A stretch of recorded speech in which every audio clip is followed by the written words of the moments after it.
এই নববধূ হয়ে বগই গ্রামে এসেছ, এখানে চিরদিন তুমি থাকবা না। রাস্তার দুপাশ থেকে ছোট্ট সোনামণিরা ফুলের মালা দিয়ে তোমাকে নববধূ হয়ে করে ওয়েলকাম জানায় ঘরে নিয়েছে গো মা। এমন একদিন হাজির হবে সাদা শাড়ি পরাইয়া তোমারে অন্ধকার কবরে লইয়া যাইবে গো মা।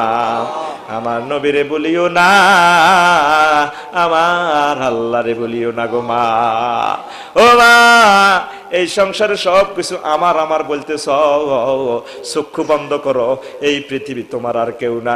তোমার স্বামী দ্বিতীয় বিয়ে করে ফেলবে, এই নাট্যশালা থেকে তুমি চিরবিদায় হয়ে গেলা গো মা। যদি আমল করতে পারো, আমার আল্লাহ এবং রসুল তোমার জামিনদার। আল্লাহ আমার আম্মা জিদেরকে খালিয়াতি ফিরে ওঠা। আল্লাহ আপনার কুদরতি কদম মোবারক ধরলাম। আল্লাহ এই গভীর রাতে আপনি কেমনে করে খালিয়াতি ফিরাইবেন আল্লাহ। এতগুলা মানুষ লই যদি কোনো বাড়িতে ভিক্ষা করি, আল্লাহ কাফের বাড়িতে যদি যাই আমরা হাঁক মারি, তাকে ঘর কিচ্ছু না থাকলে কল সিবি হইলো আঙ্গরে কদর হানি খাবাইব আল্লাহ।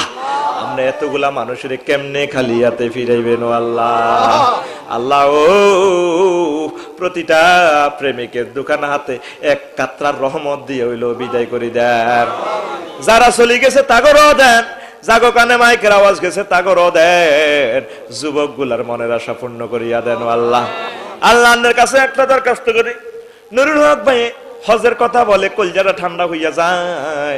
আমার ভাই প্রতি বছর যায় হজের জন্য, মানুষকে ওয়েলকাম জানায় আল্লাহ। আল্লাহ আঙ্গরে মদিনা শরীফ আনলে নিতেন ন আল্লাহ। আল্লাহ আঙ্গরে মদিনা শরীফ দেখান, আমনেরে দেখলাম না, আমনের মদিনার নবীরে দেখি নাই। মদিনার ঘর যদি না দেখি, বাইতুল্লাহ শরীফ না দেখিও আল্লাহ, মনেরও আশা পূর্ণ অপূর্ণ রইয়া গেল আল্লাহ। আচ্ছা আল্লাহ ধরেন ৩-৪ লাখ টাকা আমরা জোগাড় করতাম না, হারলাম হজের ভিসার টিকিট কিনতাম, হারলাম না। আয় নামাজও খাইলে তোরে লাজো নাই দেই না কোনায় যাস। মুসা আলাইহিস সালামের লাড়িয়ে কয়, মুসা ও আপনি নামাজও খাড়াইলে আমি মদিনার মাটিতে যাইয়া গড়াগড়ি দিয়া মদিনার টাওয়ারের লগে যোগাযোগ করি আল্লাহ। আল্লাহ ও আল্লাহ, মদিনার মাটিতে না লই যাইয়া কাফনের কাপড় বাড়াইয়েন না। দুলাকে তাবিজ করে গলাতে রাখে ববে দে, মদিনার ধুলাকে তাবিজ করে গলাতে রাখে ববে দে। মদিনার তাবিজ যার গহলে রে, মদিনার মাটি হিজার গহলে রে, ভয় নাই তার কবরে। ইল্লাল্লাহু মুহাম্মাদুর রাসূলুল্লাহ সাল্লাল্লাহু আলাইহি ওয়াসাল্লাম। আসসালামু আলাইকুম। মন সে কিতাব